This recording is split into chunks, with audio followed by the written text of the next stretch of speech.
Welcome to the OnScript podcast, your home for world-class conversations on scripture and theology, where you get to meet some of the best in the field. Visit us at onscript.study. Say hello on Twitter at OnScriptPodcast and stop by our Facebook page at facebook.com/OnScript. Greetings, OnScript listeners. My name is Amy Brown Hughes, and yes, I'm a new voice on this podcast. I'm delighted to have joined this fantastic group of scholar hosts.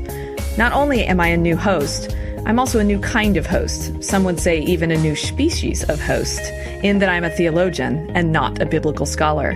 That's because OnScript is expanding into the wide world of theology. You're going to get to know me in time, but here's just a brief introduction to me. I'm an assistant professor of theology at Gordon College on the North Shore of Boston. I'm a historical theologian of early Christianity, and my scholarship focuses on the 3rd and 4th centuries, where all the fun Trinitarian and Christological stuff happened. I work primarily with the Greek East, and I work on Trinitarian theology, Christology, theological anthropology, eschatology, and women's contributions to theology and early Christianity. If you think I sound a bit familiar, then you have a marvelous memory. I was a guest on OnScript early last year with my co-author Lynn Cohick to talk about our recent book, Christian Women in the Patristic World, Their Influence, Authority, and Legacy in the 2nd through 5th centuries. I'm delighted to join the OnScript crew, and I look forward to many marvelous discussions to come. Hello, friends. Welcome to OnScript. This is Amy Brown Hughes, a co-host for the podcast with Matt Lynch, Matt Bates, Aaron Heim, Drew Johnson, and Chris Tilley.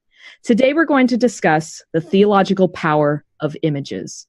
I have the pleasure of speaking with Natalie Carnes, Associate Professor of Theology at Baylor University, who will help us navigate the complexity of the construction and destruction of images. I first came across Natalie's work a few years ago when I picked up her marvelous book on Gregory of Nyssa, and this podcast is the perfect excuse to have a conversation. We might take a tangent or two in Gregory of Nyssa because I just can't resist, but most of our time today will focus on her most recent book, Image and Presence, a Christological Reflection on Iconoclasm and Iconophilia from Stanford University Press. I thoroughly enjoyed this book, and I'm delighted to get to talk about it today. Welcome, Natalie. Thanks, Amy. I'm really happy to be here. So this is our first podcast dedicated to theology. I'm excited about that, of course, because theology is important to me in my own understanding and speaking of God, as well as the shape of my Christian practice individually and communally with others. I also think it offers a way forward in engaging with the beauty of the diversity of the Christian tradition, as well as helping us navigate conflict and difficult issues inside and outside the church. I'm thrilled to have the opportunity to speak with you because you bring to the table a thick understanding of how Christian doctrine speaks to the complexities of modern life, as you say on your blog. So let's begin today. Can you just tell us a little bit about your journey into constructive theology? Absolutely. You know, I came to constructive theology by way of feminist theology, actually. I grew up in a wonderful church, but it had a pretty narrow vision of what Christianity could be that entailed a pretty narrow vision of what gender roles were appropriate for men and women.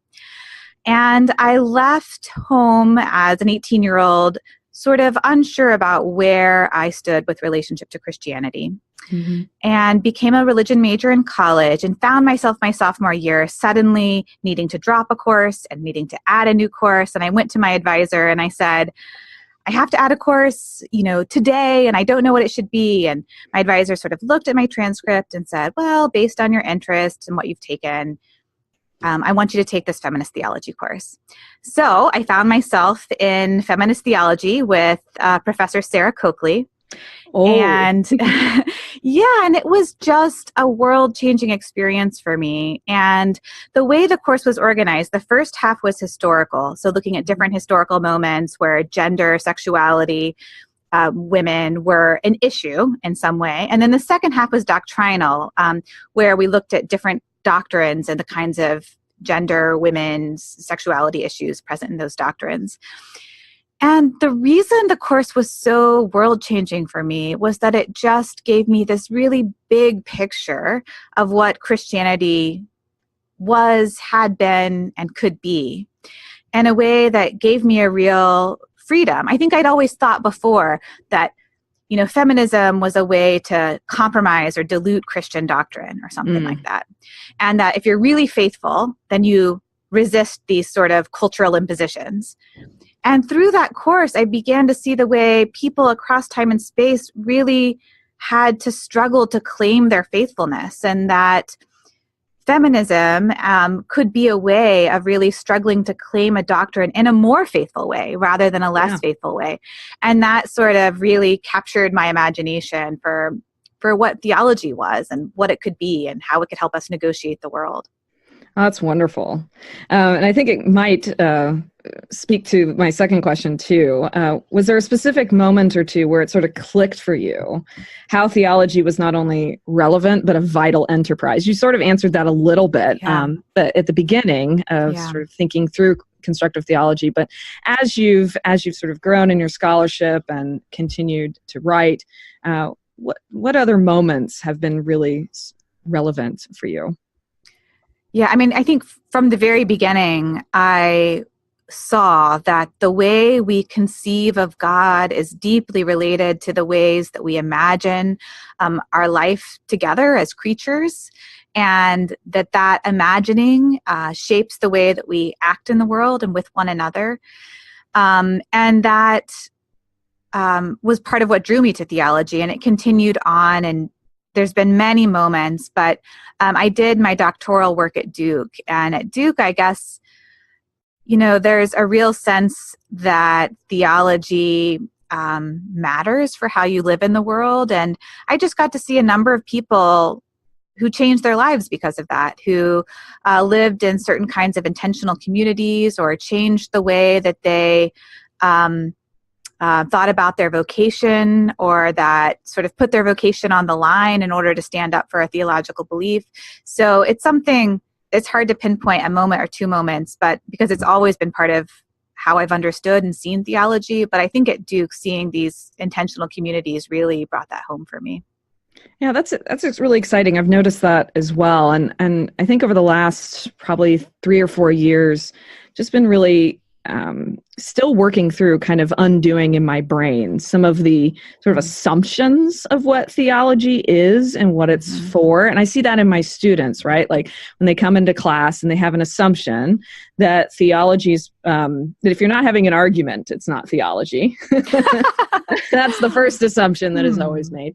And then the second assumption is that theology is sort of an add-on. It's what you do when you know what you're talking about, and it's only fancy people that do it, or my pastor. And so oftentimes could be the first woman they've ever heard speak authoritatively about theology. But this aspect of theology mattering, I think, has been a really important move in the church, sort of, and in scholarship as well. Just seeing that kind of reality take shape in academia, which I'm quite excited about. Yeah, absolutely. I mean, it's interesting that what you name about your students, both arguing about theology, but also not thinking that it's significant to how we are living our lives and making choices about our world, because they seem to be, on the one hand, the argument suggests the immense importance, but then it's not given that immense importance in terms of our daily life. Right. And it's been funny to see how that works, because they just need me to make that connection between faith and life. But sometimes with the argumentative bit, it's almost like they think they're supposed to have an opinion on an issue, but sometimes they don't know why they're arguing about it. Like, we know this is important, but we really have no idea why. Right. Which sets up this conflictual frame, right? Where theology is an arena. And I think especially more recently, thinking for me in the past several years, thinking about, well, who does this allow to have conversations about theology, right? Who gets to be in these conversations? I tell this story sometimes about my first class on a graduate level when I was at Wheaton. And I come from a charismatic Pentecostal background. And Wheaton at that time was, it's been a little bit more diverse now, but it was pretty reformed at that point. And I felt like a fish out of water in my first class. And There's these two guys that sat in the back and who could just quote Calvin and quote Barth. And it's always Calvin and Barth, right? Off the top of their heads. And I felt, and it took me a long time to realize that I could even do theology, without the ability to, I'm like, I don't have that kind of memory. Right. I don't know how to do that. And so it was a combination of, if I can't argue, so it was apologetics, right? Like or a funky version of apologetics. That's what I thought theology was supposed to be. I mean, and it's interesting, the word that you used earlier to describe the conversation, which was an arena, right? An arena where theology is done. And that suggests the way that theology and these kinds of arguments can function as spectacles, right? And I think once theology is functioning as a spectacle, we start getting into dangerous territory, right? Because then theology becomes a way of sort of solidifying my reputation and my self-presentation to the world. And there's already those dangers in professional theology, of course, but once theology is functioning primarily as a spectacle, I think we're in real trouble. Yes, I would agree. So let's get into a little bit of spectacle, moving towards the topic of your book. So I'll ask this general question, because it's a little provocative here. Why do images matter, and why are humans so obsessed with images? Yeah, that's a great question. And it's one I think you could answer at two different levels, theologically and anthropologically. I mean, theologically, images matter because the whole world is made as an image of God and made to image God. And we are made in the image of God. And God gives God's self to us in the image of the invisible God who is Christ. I mean, you could tell the whole story of creation to redemption to eschaton in terms of image. But then anthropologically, images matter because they're how, among other reasons, how we bring what is distant near to us. So there's been some anthropological work on the origin of images, and it suggested that the origin is in death masks, right? So the one who is recently lost to us is made present in a new way through these masks, and that's the thought is that that's where images began. It's bringing near to us something that's remote, either something that we've lost or something that's far away. And I think that's a really important part of how we sort of claim our humanity, is that we don't just move through time with the past sort of moving away from us. We find ways of bringing the past near to us and what is distant near to us. And that's, part of how we sort of claim a continuity of identity across time. Oh, wow. You know, I immediately think of my grandmother, who always had her camera with her everywhere, right? And she kept every image she ever took, like even the bad ones. And I always used to think that was so weird until I realized it's a little bit more like this, right? And it makes our current climate a little bit fraught, right? Where we take a picture on our phone and then we literally never look at it again.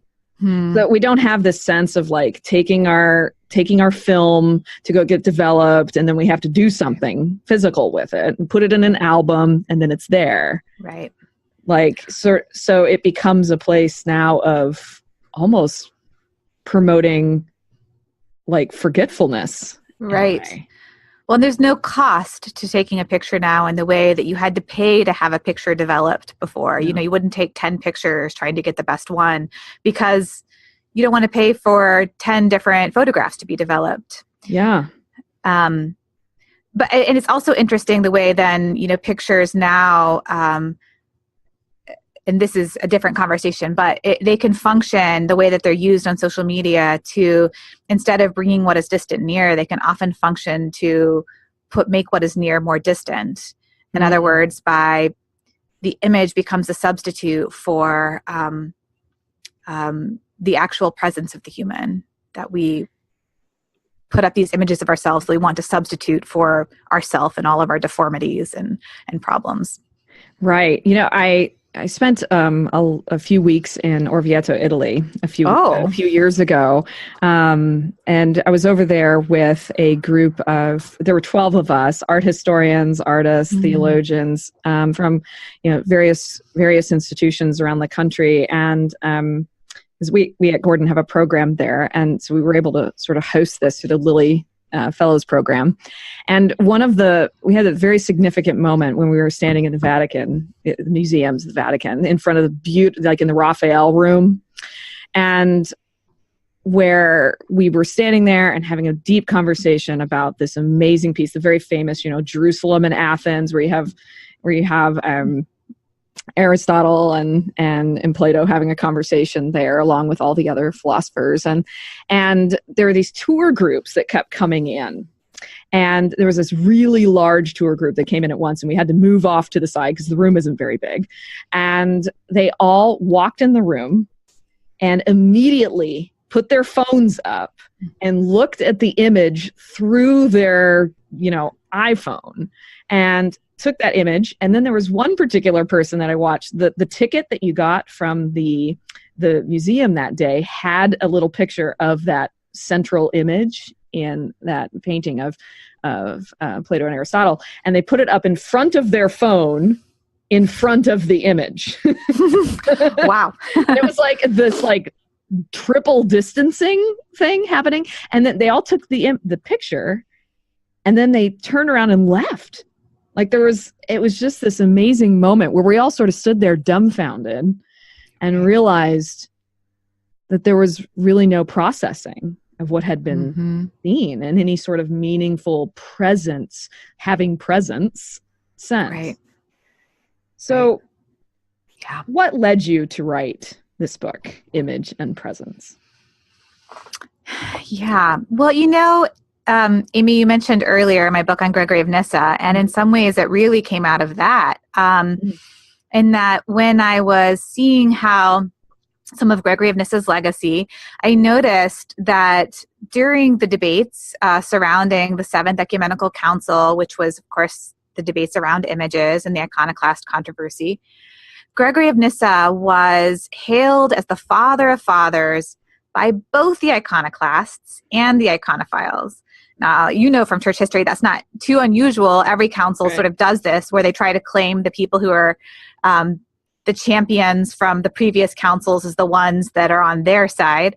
But what was interesting was that Gregory of Nyssa was several hundred years before these debates were taking place. So why they were going back to Gregory of Nyssa was interesting to me. And then it was interesting because while Gregory of Nyssa is someone lauded by people in theology and the arts generally today, not everyone so lauds him. So there was a book, a wonderful book by Alain Bessasson that came out called The Forbidden Image on the intellectual history of images and iconoclasm. And it's a very careful book, except the section on Gregory of Nyssa compares him to the worst iconoclast, like the Dadaists smearing their canvases with excrement. Oh my. It's quite a fascinating passage.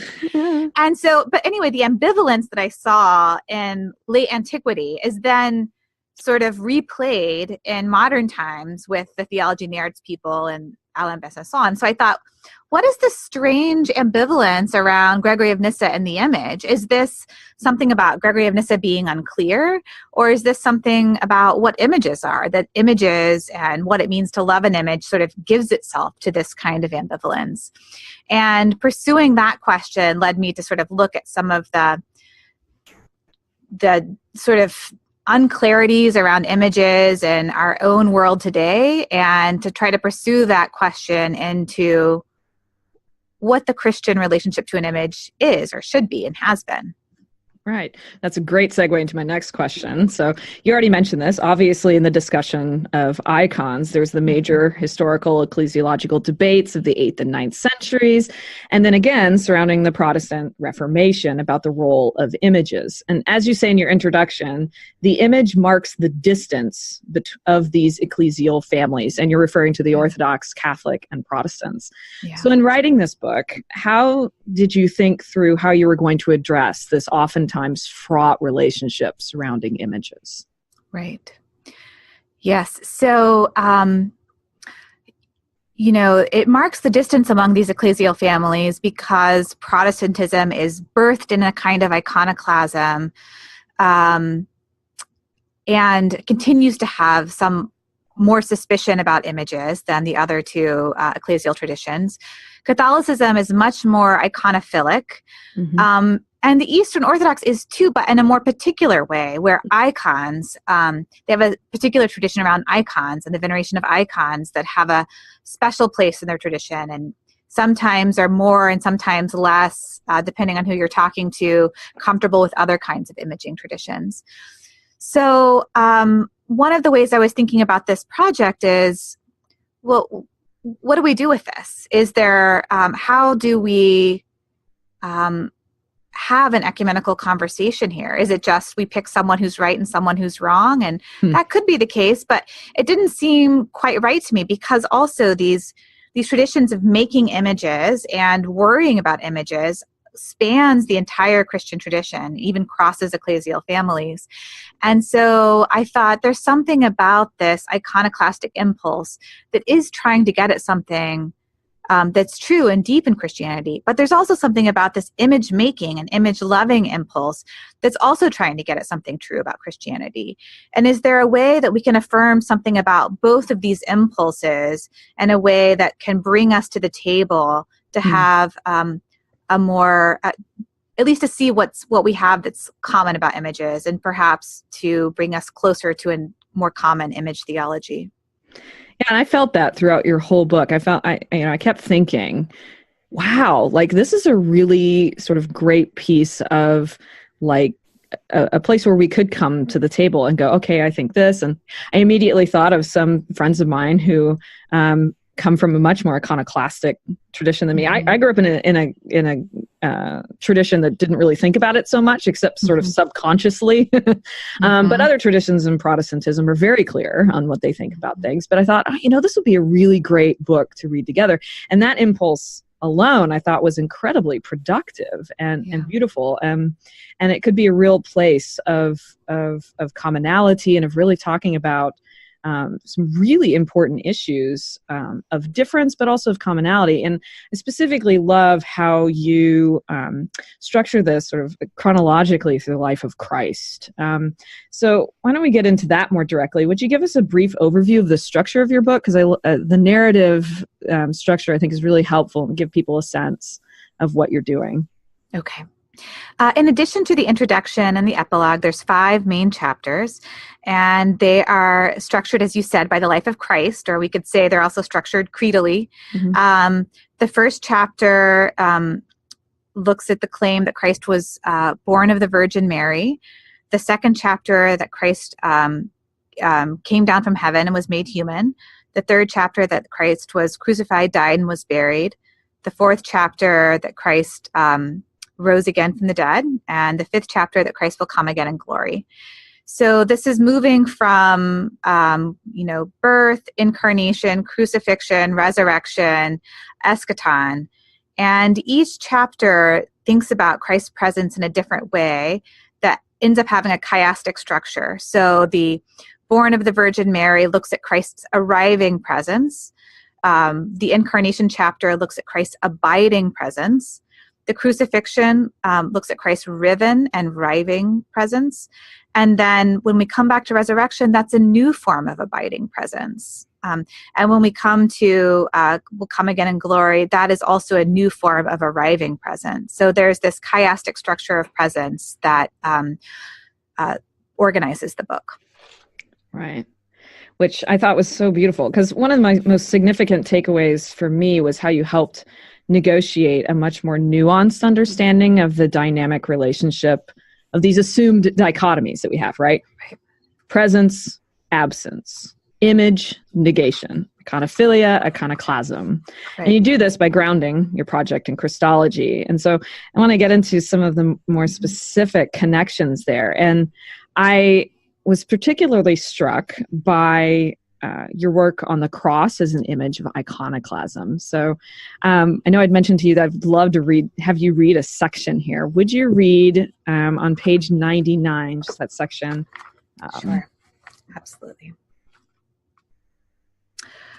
Christ on the cross breaks brokenness itself. The cross is God's refusal to let violence be determinative. For, on the cross, Christ reveals God to be love all the way down. Christ shows that love is not so shallowly rooted in the universe that it can be pulled out by trial and torture. This is a love so deeply embedded in the fabric of the cosmos that even death cannot alter it. To break the one who is love itself simply discloses the depths of that love that moves the universe. One might say that on the cross, Christ is the rock of love, and the power of death is the wave that breaks against the rock. For Christ to break brokenness means that Christ is present even to rivenness itself. Read as an activity of Christ, the cross is a hopeful act of iconoclasm. It is important to hold the cross as image and as iconoclastic act together. So beautiful. It provoked, actually, when I was reading it, just a moment, a worshipful moment for me. Just thinking about this. And I want to come back to the hope that you talk about in a moment. But before that, I think this is a good example of your examination of iconoclasm. Can you spend some time talking about some of your nuanced discussion of iconoclasm and what sort of how you built to that moment? Absolutely. So iconoclasm literally means the breaking of images, but we don't use it literally very often. And even when we refer to the Byzantine iconoclastic controversy, people weren't usually breaking images at that time. They were taking them down, they were removing them and replacing them with images of crosses. And during the time, the word that was actually then used was iconomach rather than iconoclast. Iconoclast was a term that came into prominence in historiography about Reformation iconoclasm. But we use iconoclast in all kinds of ways today to refer to something like, for example, I don't know if you remember this, but right after Pope Francis became Pope, he had a Maundy Thursday service where he washed the feet of a Muslim woman. And many people called that an iconoclastic act. Oh, I do remember that. Yes, right. And the idea was that it was iconoclastic because it was breaking some sort of tradition, some sort of vision of what Maundy Thursday was supposed to do or how this act was supposed to look. But it was, of course, not doing this iconoclastic act in a destructive way. It was doing it in a way that was attempting to sort of renew the vision of what Maundy Thursday was about, not destroy the vision of what Maundy Thursday was about. To me, it's very resonant with, Christ's turning over the tables of the money changers in the temple, or Christ eating grain on the Sabbath, and it breaking a rule for the Pharisees about what you're supposed to do on the Sabbath. But for him, it's a renewal of the vision of what the Sabbath is about. Sabbath was made for humans, not humans for the Sabbath, right? So anyway, so I'm trying to take this wide cultural understanding of what iconoclasm is to help us think more about our relationship with images. And images I see as things that give more than they are, that an image has at its heart a negation. It both is and is not what it presents. So if I have a picture of my mother, I might say, look, this is my mother. But I mean, this both is and is not my mother in some way. And so there's this negation at the heart of images that iconoclasm can be a mimicry of, right? Mm-hmm. Iconoclasm can be an externalization of this internal negation. So the idea is when an image stops imaging the divine, when it becomes an idol, then iconoclasm can be a way of attempting to renew what that image is supposed to present to us. In the case of the Maundy Thursday, we might say that that's what's happening with Pope Francis and the Maundy Thursday foot washing. We might say that's what's happening with Christ and eating grain on the Sabbath. And we might say that's what's happening in some acts of iconoclasm in the church, where people are concerned that an image has begun to function as an idol. And they break the image to say, God is not here. God is not contained by this. And that act of iconoclasm can be a way of loving images better, not necessarily a rejection of images altogether. Yeah, so interesting. And sticking with this for just one more moment, throughout the book, you bring up the danger of the us versus them paradigm. And it sort of calls back to the question I asked you about differences in ecclesial families. And then you give some examples in the book as well of the Charlie Hebdo magazine situation with the depiction of the images of the Prophet Muhammad and a couple other images as well. So this danger of the us versus them paradigm, and you relate this to how a Christological reflection on iconoclasm can dissolve this paradigm, this us versus them. Can you walk us through how this can function? I think you're sort of kind of there, but to bring it to that moment.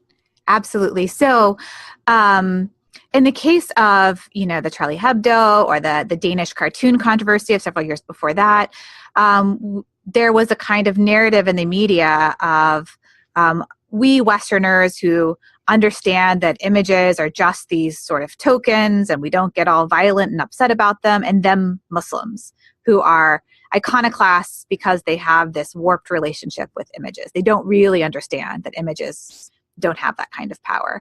And that a similar kind of dynamic plays out in Protestant Catholic relationships to one another in terms of, we Protestants are, don't have this warped relationship to images. And so that these iconophilic Catholics have, and it can work the reverse with Catholicism.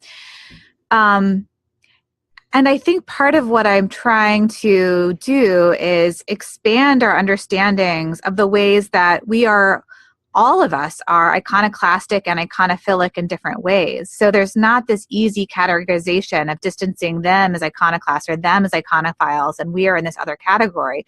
But we're all negotiating these iconoclastic and iconophilic impulses. And so once we realize that we live in this sort of more complex picture of the world, then let's talk about how we're negotiating them differently and what it is we're trying to get at in our negotiation of them. Awesome. Yeah, and I think that is so helpful. I think that was a real connection point for me to think not just like between the differences in our ecclesial families, but also interreligious conversations. And I work a lot with this in thinking about Trinitarian theology, right? Of sort of the differences specifically with Islam and also with Judaism as well, and sort of how this you shall make no image God, right? So there's this sense of how do we talk about this in a way that recognizes that we actually are talking about God in some very similar ways, and some of the impulses are coming from a place that we would actually understand, really. Right. So can you sort of go beyond this a little bit and draw out some of the hope that you speak of throughout the rest of the book, maybe moving into the resurrection and ascension sections? Like, would you reflect on hope? I found your presentation to be very sort of substantial, not sort of this wistful someday-ness thing, but you sort of grounded hope in a way for me that I thought was really wonderful. So I would say, first of all, something that I haven't brought up yet that is a part of my own personal hope, but is maybe not in the sections you're talking about, is I'm Protestant and grew up in a church without really images, and I married a Catholic, and so the ecumenical aspect of my hope is really grounded in our life together, where we're trying to constantly figure out what it means that we are part of these two different ecclesial traditions. And we do, as a family, go to two different churches each weekend, and mourn that separateness while also trying to create a common life together that we hope will one day be consummated by a unified church. And so my own ecumenical hope comes out of the practices we develop as a family and our prayers and and our family hopes. But in terms of the section on the resurrection, maybe you can tell me more specifically what hope you were talking about. Well, I was just thinking of, it was actually off of that section on the cross that you read. I was just thinking about sort of, he obviously doesn't stay dead. He doesn't. So in the breaking, so there's this breaking, and then there's this hope that comes in sort of recreation of all things. Right. And the rebuilding and resurrection of the image. Right. Absolutely. Okay. Thank you. And a part of what's so important about the cross is that it is both an image and, as you had me read in that section, an iconoclastic act. And the revelation of love in the cross comes out of the fact that it is an iconoclastic act, both iconoclastic in that humans are trying to break the image of God, but also iconoclastic in that God breaks the violence of humans, right? And shows love to be more determinative than violence. And in that way, I think that I had more of an idea before I started writing this book that the cross, were you to end the story with a cross, it's pure tragedy, and it's only because of the resurrection that there's any hopefulness. And I still think that that's true in a way, but I see deeper continuities now between the cross and the resurrection, the breakingness of the cross and the breakingness of the resurrection, where what you see on the cross is already a type of victory of love, right? You already see a love that's stronger than death, a love that's stronger than torture, because it's a love that doesn't turn from its character as perfect love, even in the worst that humanity throws from it. Christ never gives any shadow of being anything other than perfect love all the way through the cross. That's already a love that's stronger than death. And then the resurrection is like the vindication of that love, right? Where you see the power of that love to give new life to all of us. And in following the moment of those 3 days of silence, the word comes back to us again. The image comes back to us again and gives us new possibilities for imaging and new possibilities for speaking of the divine. And I think this is really beautifully represented in the icons of the resurrection and the Orthodox traditions, where you have the grave, which is also the mercy seat of Christ, is moved away, and you have the women who are coming to the tomb who are discovering a new presence of Christ in this initial moment of absence, right? I think that that's a really powerful moment, that it's in the moment when the women say, "He is not here," that we know that Christ is here in a new way. And that's another one of those sort of iconoclastic moments that is actually the giving of a new type of presence, the giving of that he is not here is not a despairing moment. It's the hopeful moment. The hopeful moment is that he is not contained by death. That's wonderful. Absolutely wonderful. I'm glad you sort of went through that a little bit, because I just had this sort of moment where I just wanted to be like, praise Jesus. My charismatic self came out. I was like, oh, this is what happened. And I was just reading through that section because it's sort of really seeing how we sometimes will tend to see these as disparate, disconnected events in the life of Christ, right? I think some of that has to do with an emphasis of how some Protestant theology focuses in a specific way on the atonement, whereas other traditions will focus different ways. And so a sense of there being these distinctions between these sections, but bringing it all together and seeing how there's not, like, it wasn't one thing that happened at the cross and another thing that happened at the resurrection.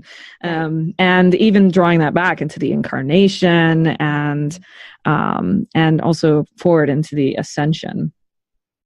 So You introduce to us several pieces of art, and you mentioned the Orthodox icons on the Resurrection, which I agree are absolutely stunning and amazing. But you also introduced us to several other pieces of art, as well as work with some examples of literature and poetry. I was thinking of Flannery O'Connor.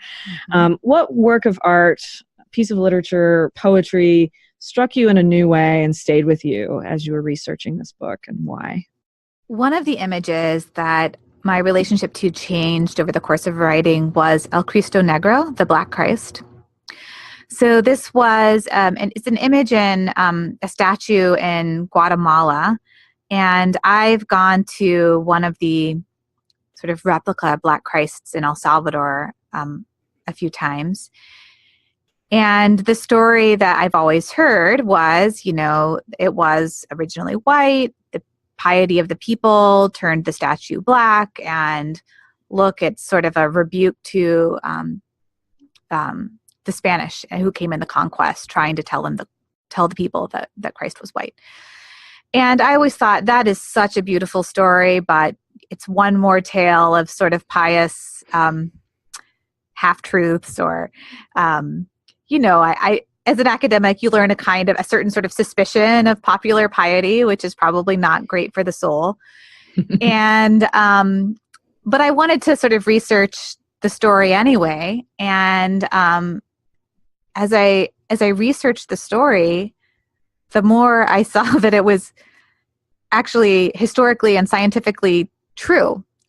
And that the story, it's only been verified in the last couple decades, but that this statue was initially white, and that people prayed lighting candles heavy with resin and came pilgriming to this Black Christ.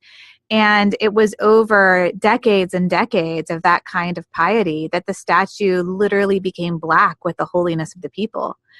And I thought, I felt in that moment just very sort of chastened, I guess, that this is such an incredibly powerful story and so beautiful. And why am I suspicious of those kinds of stories? And the way that God just continues to come to us in these really powerful and unexpected ways in the world. And why am I surprised by that? Why do I suspect that?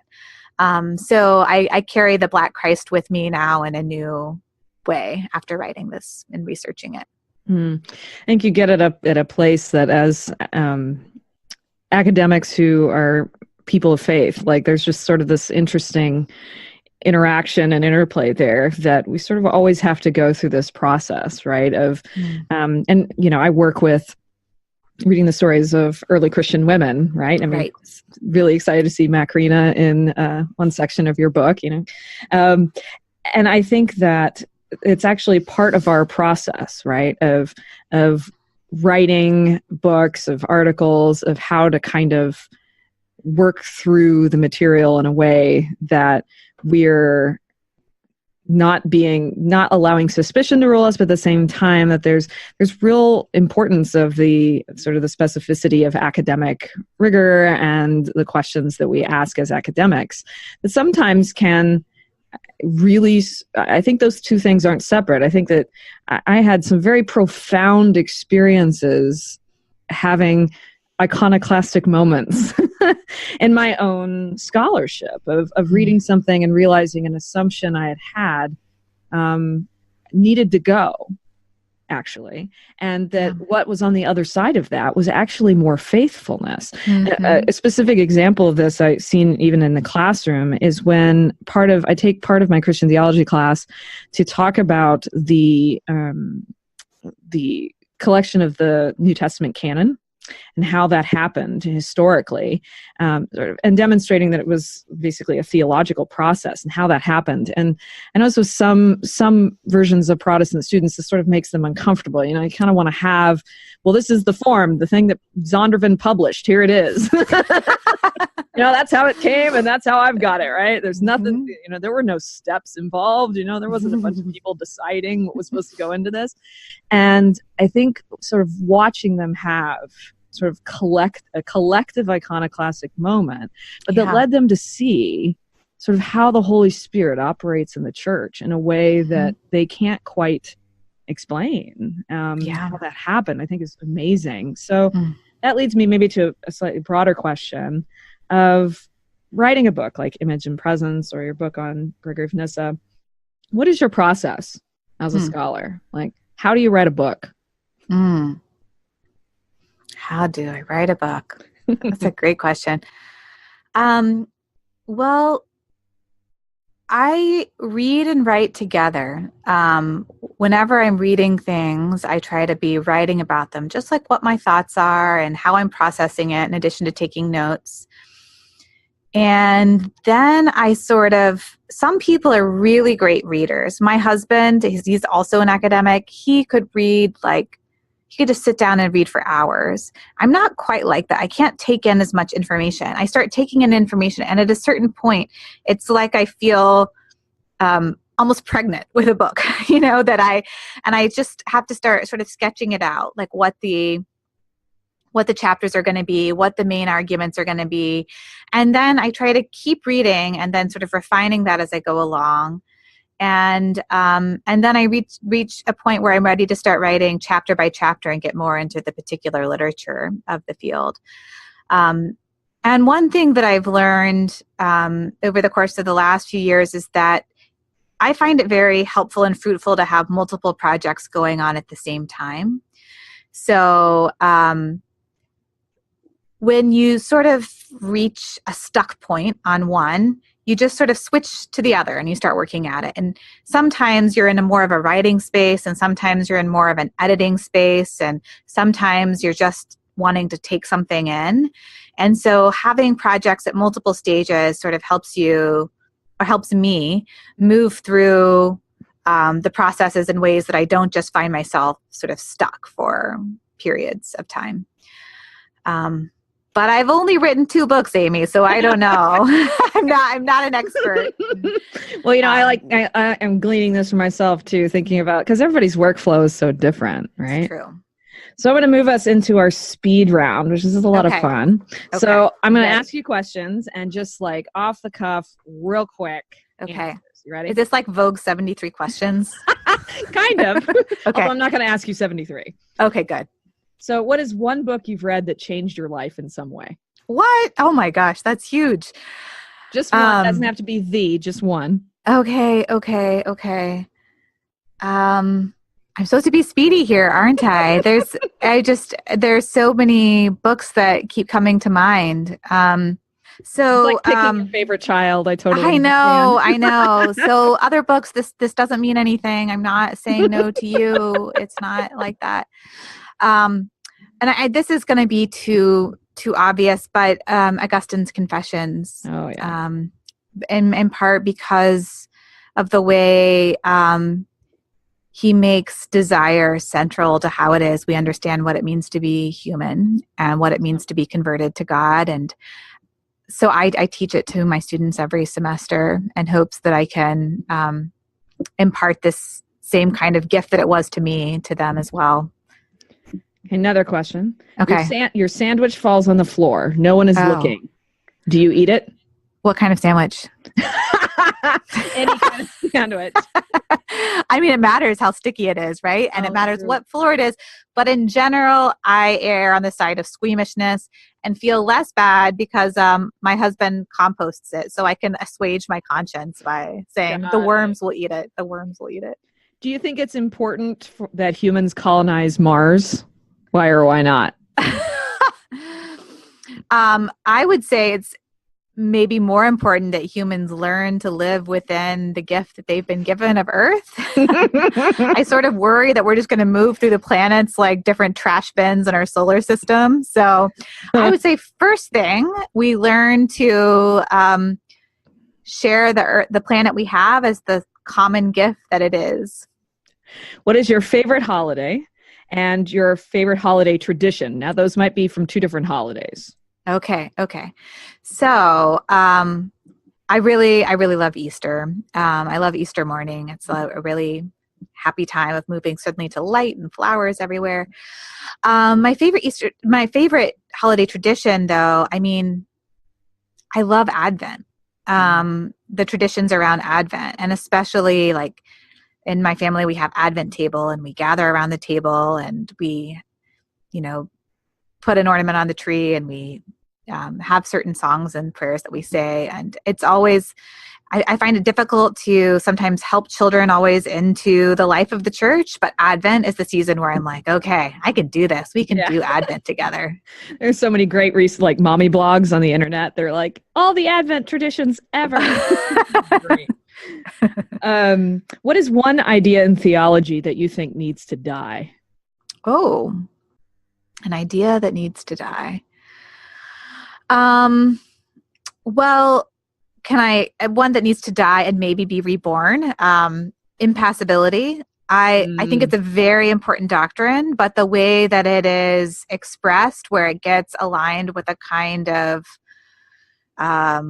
deist God, a kind of stoicism, is completely antithetical to the God revealed in Scripture.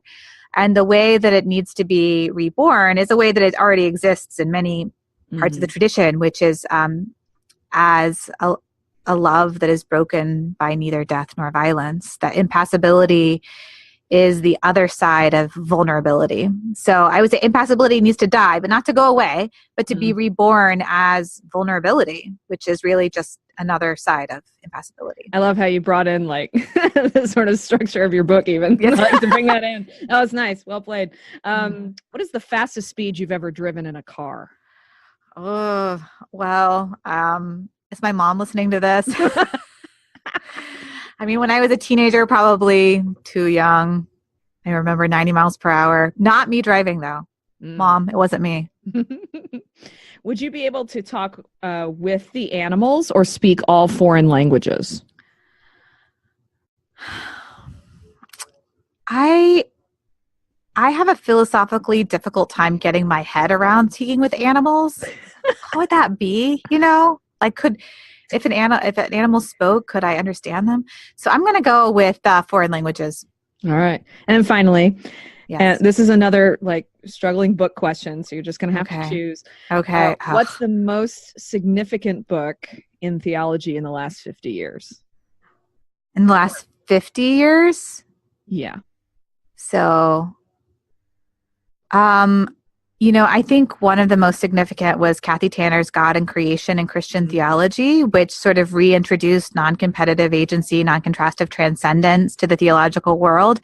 And that idea has just continued to dissolve so many theological dilemmas that people wrestle with. I think that's one of the most fecund ideas. Yeah. Really good choice. Really good choice. Thank you. So as we are wrapping up our time, I want to bring this a bit to pastoral payoff kind of discussion.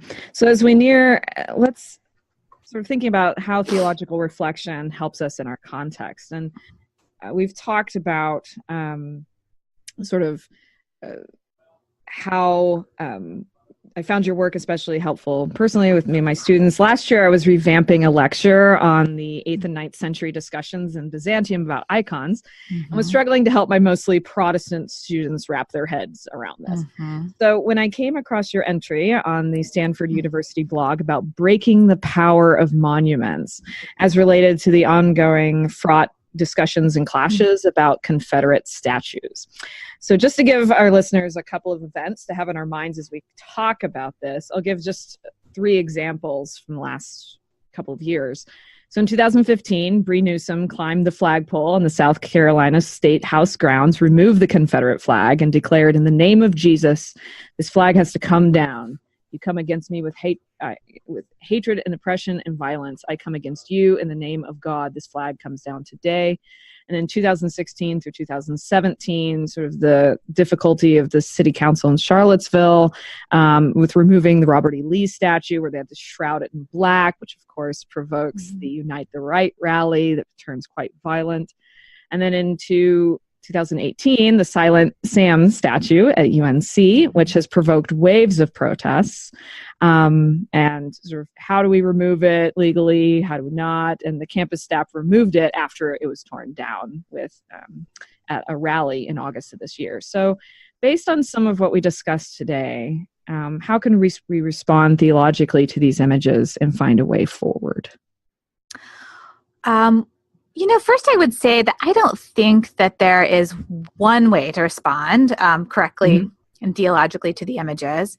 But I think a particularly fecund way forward is to think about the cross and to think about the way that the cross is an iconoclastic act that ultimately reveals the way that that love is what moves the universe. And what would it mean if we took that kind of iconoclastic image as a model for thinking about how to engage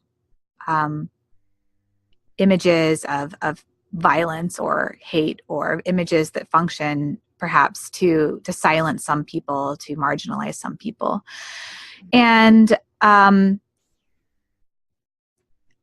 wonder if it could give us more creative ways of thinking about our life with monuments that doesn't end up with trying to make these statues invisible or pretend like they didn't exist, which also seems like a way of denying our own sinfulness, but also doesn't leave them up as symbols of a kind of white supremacy or symbols of a violent power.